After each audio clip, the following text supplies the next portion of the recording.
Bueno, luego de una introducción a lo que sería el soporte vital, vamos a desglosar estos dos grandes grupos que son soporte vital básico y soporte vital avanzado. Luego, en otra clase, al terminar el módulo, vamos a hablar de los cuidados post reanimación. Vamos a presentar.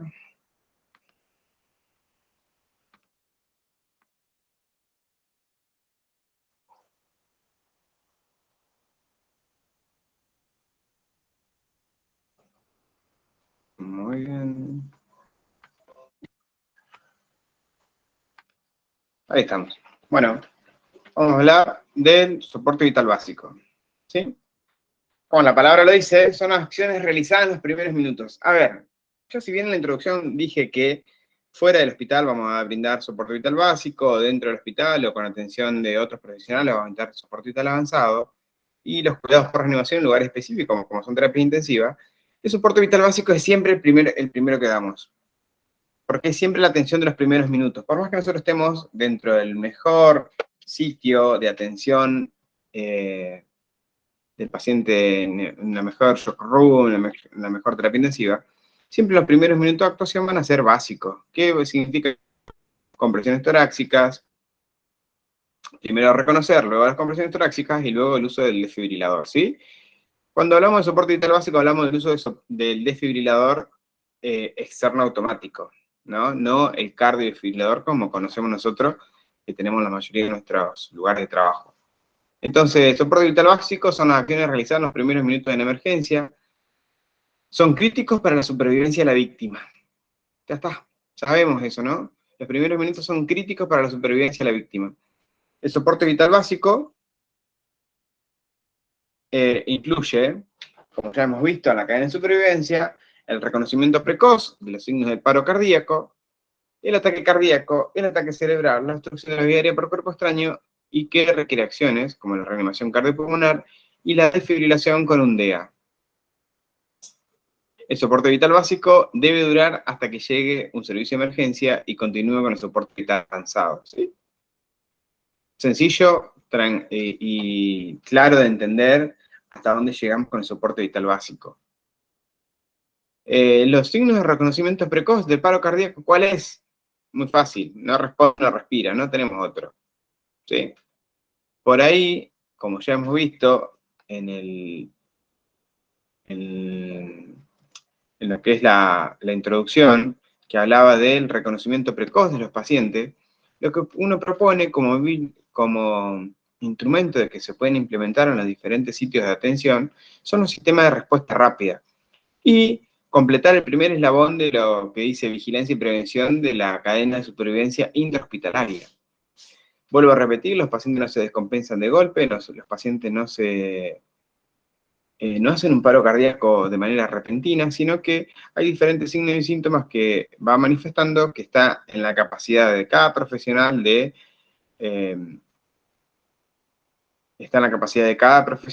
reconocerlo y procesarlo y actuar en función a esos signos y síntomas, ¿sí? Cuando no hay una vigilancia de los signos y síntomas, no hay un reconocimiento precoz del paciente que puede llegar a entrar en paro cardiorrespiratorio, la verdad que estamos hablando de paro cardiorrespiratorio súbito, ¿no? Y es ya en el 2021, en el siglo XXI, perdón, en el año 2023, ya estar hablando de no reconocer los signos precoces de paro cardiorrespiratorio es como que estamos diciendo, che, ¿qué estamos haciendo en nuestro lugar de trabajo, no? ¿Cómo nos estamos preparando? ¿Qué nivel de capacitación tenemos? Entonces, bueno, esto de lo que proponen los aspectos destacados de la guía 2020 de la American Heart Association, es de tener un sistema de respuesta rápida, o sea, un grupo de personas que, como ya dije anteriormente, estemos dando vueltas por el hospital, reconociendo y estratificando pacientes, cosa de no darnos cuenta cuando el paciente se descompensa de golpe, ¿sí? Como siempre decimos, no, fue súbito, y podamos actuar en consecuencia y tratar de evitar un poco lo que serían estas actuaciones rápidas, ¿no? Que llegan a que los pacientes tengan menor sobrevida. Estos equipos de respuesta rápida van a estar conformados por un equipo multidisciplinario, ¿sí? En donde haremos una respuesta rápida e integral a los signos y síntomas del paciente. Es una vigilancia continua. Y no es ser superior a los otros colegas, ni ser buchones, ni nada por el estilo, sino que es en virtud de mejorar la atención hacia el paciente, ¿no? Volver una atención de calidad y seguridad un poco más elevada. Donde podamos ofrecerle a un paciente una mirada multidisciplinaria. Los objetivos de soporte vital básico, ¿cuáles son? Mantenimiento de una vía aérea permeable y el apoyo respiratorio y circulatorio sin el otro equipamiento más que los dispositivos de protección. ¿Cuáles son los dispositivos de protección? Guantes, barbijos si es necesario, y nada más, ¿sí? Entonces, el objetivo es el mantenimiento de la vía aérea permeable y el apoyo respiratorio y circulatorio del soporte vital básico. En el soporte vital básico extrahospitalario debemos hablar de zonas cardioprotegidas. Esto es lo que yo decía en la introducción, ¿no? De identificar zonas cardioprotegidas en sus lugares de residencia. Nosotros lo que hicimos aquí en la zona donde yo vivo, trabajar con una escuela secundaria en el reconocimiento y ubicación de los diferentes DEA distribuidos en la zona, aquí en la zona, ¿no? Entonces tenemos un lugar, hicimos un mapeo y trabajaron los estudiantes en función de reconocer estos lugares para hacer un mapa de zona cardioprotegida del lugar donde yo trabajo, ¿no? Donde yo vivo, que es la ciudad de Paraná, de Entre Ríos. Una tarea que fue muy linda, que fue bastante satisfactoria. ¿Por qué? Porque hay mucha gente que no conoce donde tienen las zonas cardioprotegidas. Así que bueno, esto es como para una tarea, si lo piensan hacer ustedes, si son docentes y tienen un estudiante a cargo, es un buen trabajito para proponerles. Y ni hablar que para los lugares que tienen DEA sería como una propaganda, ¿no? Mi zona es cardioprotegida. Impresionante. Bueno, volviendo a lo que es el soporte vital básico, tenemos que hablar que en el 2010 hizo este gran cambio, que es el cambio del ABC al CAB, debido a que la permeabilidad y la ventilación, o sea, la apertura de la vía aérea y la ventilación, pasaron a ser elementos secundarios para lo que es la reanimación cardiopulmonar en el extrahospitalario. Entonces, directamente le dio mucho más interés a las compresiones torácicas que al abrir la vía aérea y que al ventilar. Y eso es lo que vamos a describir ahora en el soporte vital básico. El C es compresión. ¿Dónde vamos a comprimir? En el medio del tórax, en el esternón. Vamos a comprimir fuerte y rápido. Push fast, push hard. ¿Sí? Comprimir fuerte, comprimir rápido. ¿A qué frecuencia? 100, 120 por minutos. Años anteriores hemos visto que era hasta 100 o hasta 110. Ahora lo que dicen las guías, y hace un par de años ya lo han mantenido, que debe ser de 100 a 110. Con una profundidad visible en que el tórax tenga una segunda de aproximadamente 5 centímetros, y es tan importante la profundidad como permitir el retroceso. ¿Por qué? Porque el corazón, saben todos que es un órgano hueco que contiene líquido en sus cavidades, que el retorno venoso al corazón, disculpen, es de forma pasiva, ¿no? Es por cambio de presiones. Entonces, si nosotros realizamos una compresión del esternón, lo que hacemos es inyectar sangre, ¿no? Y cuando levantamos la presión, lo que hace el retorno venoso de manera pasiva es que se introduce sangre nuevamente a las cavidades, para que en la próxima compresión logre expulsar ese gasto cardíaco. ¿Para qué explico esto? ¿Por qué? Porque es importante el retroceso, gente. Si no permitimos un retroceso, estamos oprimiendo un corazón hueco.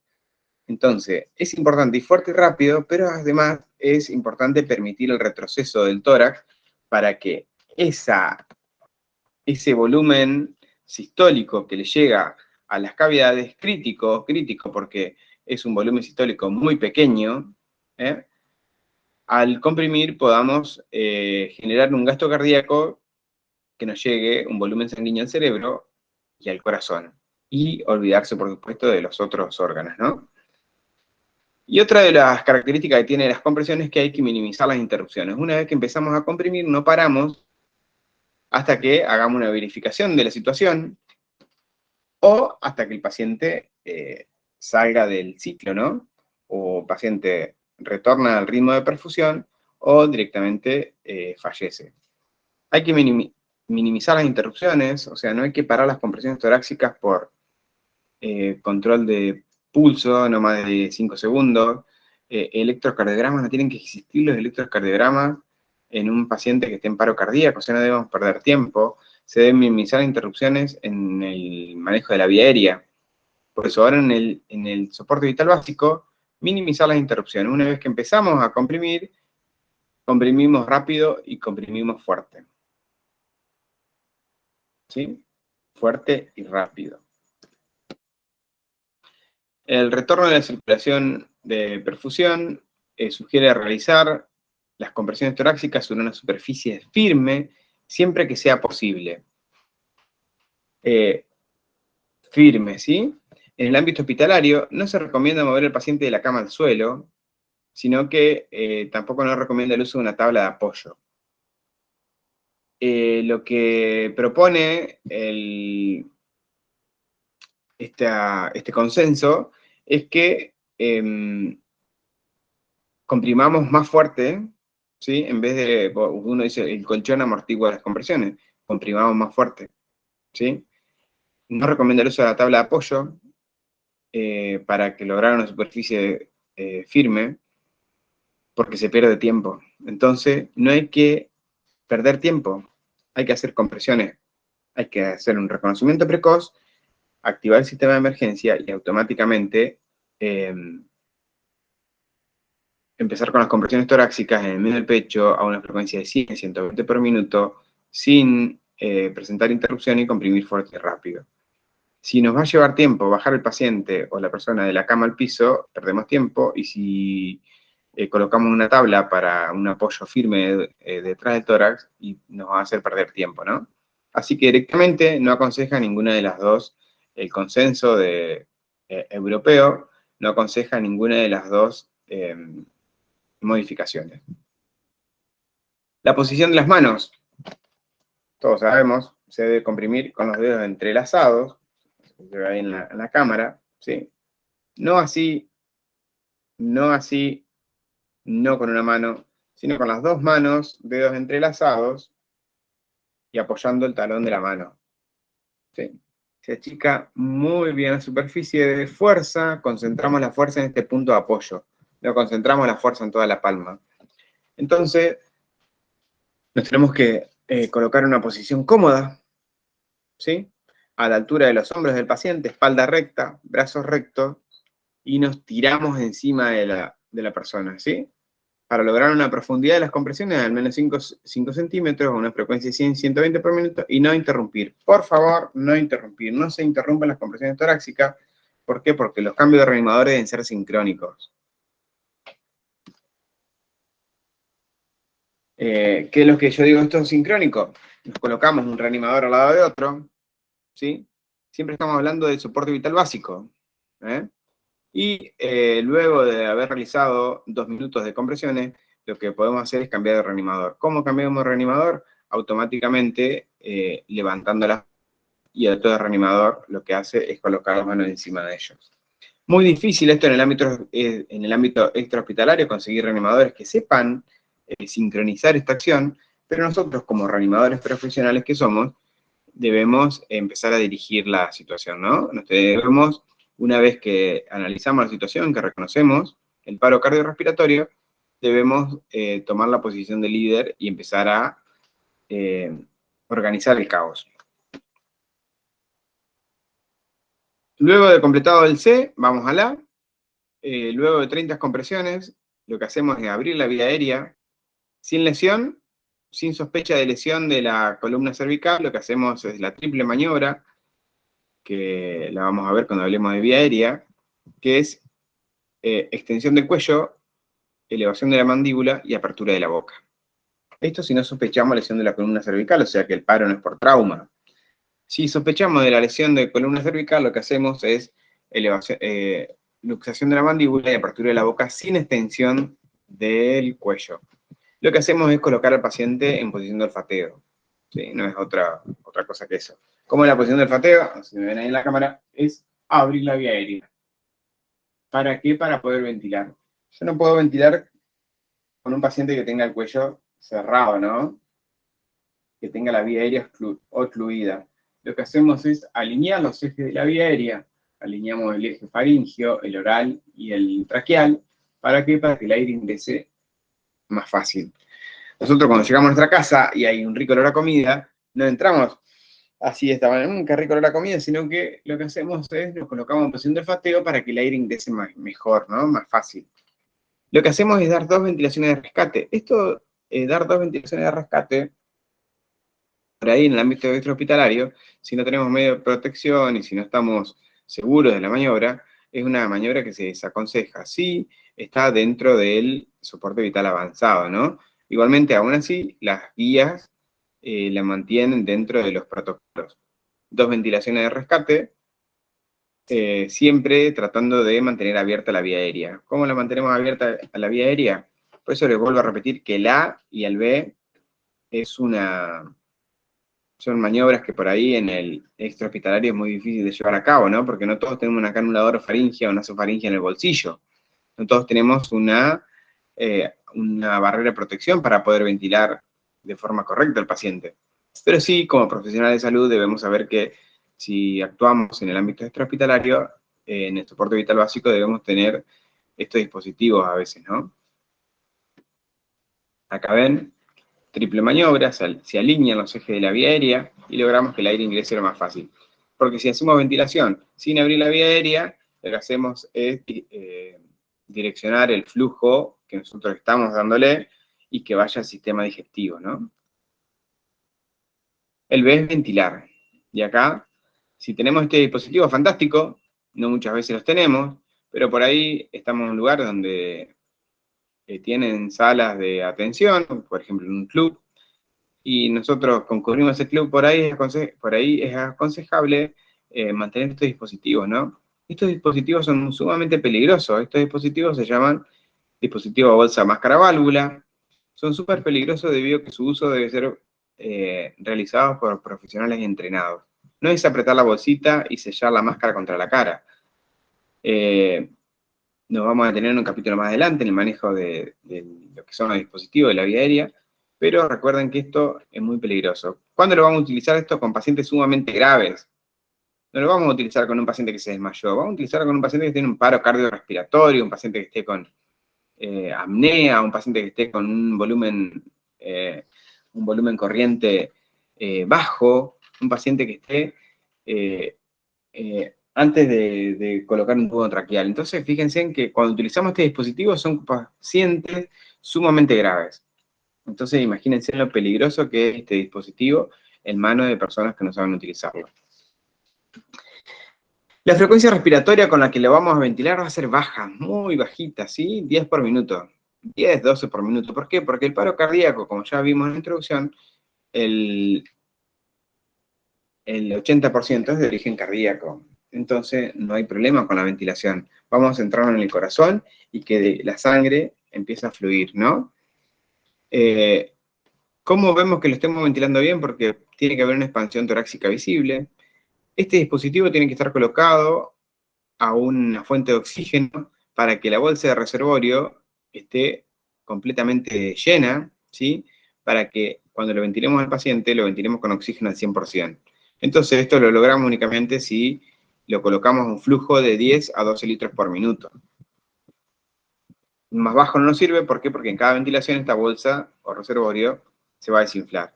Y hay que tener dos conceptos claros.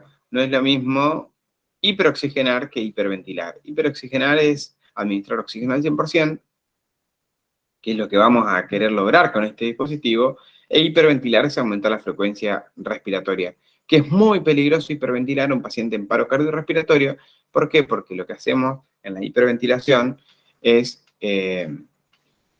hacer un aumento de la remoción del dióxido de carbono, llevando al paciente a una alcalosis respiratoria, que puede ser fatal debido a que la alcalosis respiratoria lo que hace, tiene una reacción en el endotelio de los vasos y produciendo una vasoconstricción arteriolar, o sea, una vasoconstricción de los vasos de menor calibre, que lo que hace llevarnos a isquemias regionales, los pacientes pueden, si no es respiratorio y le hiperventilamos, los pacientes pueden convulsivar.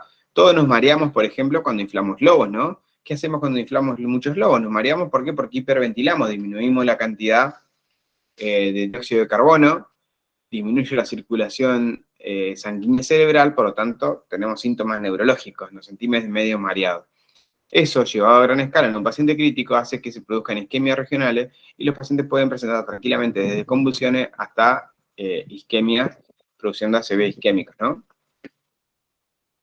Esto es lo que sería la maniobra de reanimación en un soporte vital básico con 2 reanimadores, ¿sí? Uno haciendo compresiones torácicas, el otro ventilando. Fíjense en dedos en manos entrecruzadas, apoyando el talón de la mano, no se apoyan, fíjense en que estos dedos están en el aire, en el medio del tórax a una frecuencia de 100-120 por minuto con una profundidad de 5 centímetros y sin interrumpir. El manejo de la bolsa, como ustedes ven, una técnica en C, que ya la vamos a describir. C y E se llama, ¿por qué? Porque debemos colocar al paciente en posición de olfateo, ¿sí? Con hiperextensión del cuello, luxación de la mandíbula y apertura de la boca. Y esta máscara tiene que ir sellando lo que es la cara del paciente para que no haya fuga. ¿Cómo logramos ese sellado? Haciendo una fuerza hacia abajo, ¿no?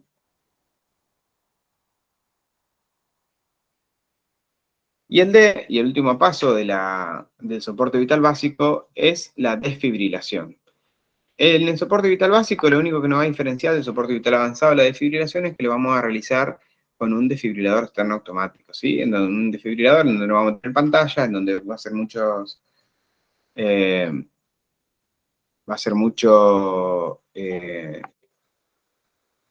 disculpen todos esos mensajes que me están llegando, pero es un equipo que va a ser directamente automático. Por más que nosotros sepamos mucho de reconocer los ritmos desfibrilables, lo que va a hacer este equipo es censarlo automáticamente y definir si va a ser una descarga automática o no, ¿no? La desfibrilación, lo que aconsejan las guías en el soporte vital básico es que no diferir en paro presenciado. El paciente se cae enfrente nuestro y tenemos un DEA a mano, lo que debemos hacer es reconocer la situación, activar el sistema de emergencia y automáticamente actuar en consecuencia, colocarle el DEA y ver que analice la situación, ¿no? No interrumpir compresiones durante la carga, salvo que el equipo diga que no se debe tocar al paciente. Si tenemos un cardiodefibrilador, mientras se está cargando, debe haber una persona que esté a cargo del manejo del desfibrilador, ¿no? Entonces, cuando uno apoya la espalda del desfibrilador en el tórax de la persona, el desfibrilador ya tiene que venir en condiciones para realizar la descarga, ¿no? No puede definir la situación, espera que lo carga y después le hace la descarga. Al contrario, pero estamos perdiendo tiempo, entonces decimos que la desfibrilación tiene que ser precoz. Tiene que haber una descarga única de 360 joules, si los cardiofibriladores son monofásicos, o una descarga de 200 joules si son bifásicos, ¿no? No interrumpir compresiones para verificar ritmo ni pulso. No perdamos tiempo, gente. Y automáticamente, una vez que se realiza la desfibrilación, no se queda viendo si la persona retomó ritmo de perfusión o si no. Lo que se hace es se reanudan las compresiones sin verificar pulso ni ritmo por 5 ciclos, o sea, por 2 minutos. A los 2 minutos lo que tenemos que hacer es nuevamente colocar las palas sobre el tórax del paciente en posición anteroposterior, ya vamos a ver cómo lo vamos a colocar, y se debe identificar el ritmo que nos sale, ¿no? Si estamos actuando con el DEA automáticamente a los 2 minutos nos va a pedir que paremos y va a analizar la situación. El soporte vital básico, entonces, este enfoque se basa principalmente en la RCP precoz y una inmediata desfibrilación, la actuación de voluntarios entrenados, mejorado las altas hospitalarias, y si la desfibrilación se realiza dentro de los primeros 3 minutos de la parada, la tasa de supervivencia puede llegar al 75%. 75%. Y si se realiza dentro del minuto, la tasa de sobrevida es por encima del 95%. Fíjense en la importancia de lo que es la desfibrilación precoz, ¿no? Reconocimiento precoz, actuación precoz y desfibrilación precoz, ¿no? Todo rápido, sin perder tiempo, sin dudar, no dudar jamás en nuestra actuación y en nuestro juicio de lo que estamos viendo. Y, como ya les digo, debemos salir de nuestra zona de confort, llevar nuestro conocimiento a la sociedad y implementar el uso y la diversificación de los DEA, ¿no? Estos son los ritmos que vamos a desfibrilar. Tenemos 4 tipos de ritmo, que son asistolia, actividad eléctrica sin pulso. Estos 2 se reaniman, los 4 se reaniman, ¿no? Pero estos no se desfibrilan. Los ritmos desfibrilables son fibrilación ventricular, que es de libro, colegas, no van a encontrar otro ritmo, es esto, ¿sí? QRS ancho, de manera irregular, donde no tenemos ondas, no tenemos onda P, no tenemos onda T, tenemos un QRS ancho, que le sumamos que el paciente no responde, no respira, listo, tenemos un ritmo de fibrilación ventricular. Esto lo vamos a encontrar en el 75% de las paradas cardíacas. El otro ritmo que vamos a desfibrilar es la taquicardia ventricular sin pulso, ¿sí? La TB. Fíjense, QRS ancho, pero a diferencia de la fibrilación ventricular, lo que hace es ser regular. Taca, taca, taca, taca, taca. ¿Sí? Estos 2 ritmos los tenemos que identificar, los tenemos que memorizar, y sabemos que en estos 2 ritmos lo que debemos hacer es desfibrilar de manera precoz. Por último, vemos el algoritmo del RCP básico. Fíjense que es muy sencillo, y este es, digamos, el que propone la Sociedad Europea de Reanimación, el Consejo Español de Resucitación también. Es paciente inconsciente con respiración ausente o anormal, llamar al servicio de emergencia, de 30 compresiones torácicas, de 2 ventilaciones torácicas, continúa RCP 32, en cuanto llegue el D, enciéndalo y siga sus instrucciones. Básico, esto lo tiene que conocer la población. ¿Para qué? Para que haya mejor tasa de sobrevida frente a los paros cardiorrespiratorios extrahospitalarios. Bueno, esta parte terminamos RCP básico, y en la tercera parte vamos a hablar de la RCP avanzada.